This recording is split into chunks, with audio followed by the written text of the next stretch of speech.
أنا سارة، عندنا شوية أسئلة هنسألها للمتابعين في الشارع ونشوف ردود أفعالهم إيه. يلا بينا.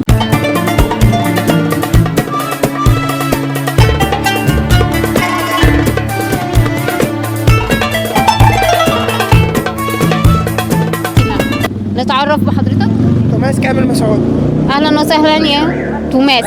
حضرتك لو صحيت في يوم ولقيت نفسك مكان باباك هتعمل فيه إيه؟ أول حاجة هجوزه. انت بتتكلم جد؟ ده أول حاجة.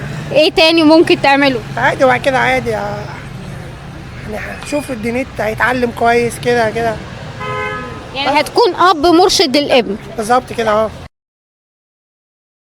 يا زازا. أهلا وسهلا يا زازا. إيه أغرب حاجة شفتها كانت سبب فركشة الخطوبة؟ انا ما اعرفش يا ست هاني، انا ما بعرف اقول على طول. بص الايام دي عشان تفركش الخطوبه، الايام دي بص البنات ممكن تقول لك ايه، عايزه النهارده الخلاط، وعايزه جالكندي، وعايزه مش عارف لب، ومش عارف طاقه ولعني النهارده بتاع خارجني النهارده. طب هنجيبها منين الفلوس دي؟ انا هرضيك ترضي كده انت؟ لا طبعا. بس ماذا أقول وأي شيء يقال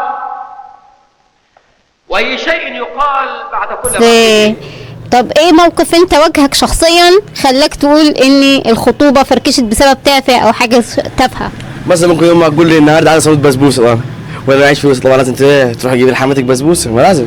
فما هو الفتره دي لازم تجيب بسبوسه، قال عايز جلاش وفاكر نفسي غني انا طبعا. احنا كلنا فاهم؟ يعني طلبات البنات هي كانت سبب فركشه الخطوبات.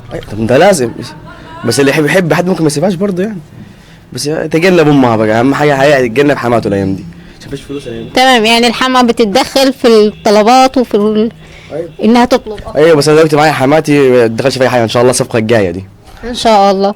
طيب ايه الهدايا اللي ممكن تشوفها انها كانت سبب تقيل ان العريس يستثقل الهدايا بطريقه اوفر؟ ما انت لو تحب مش هتستجدر عليها، مش هتتجرى عليها في اي حاجه طبعا. انت هتحب هتجيب لها اي حاجه، صح ولا ما صحش؟ لا.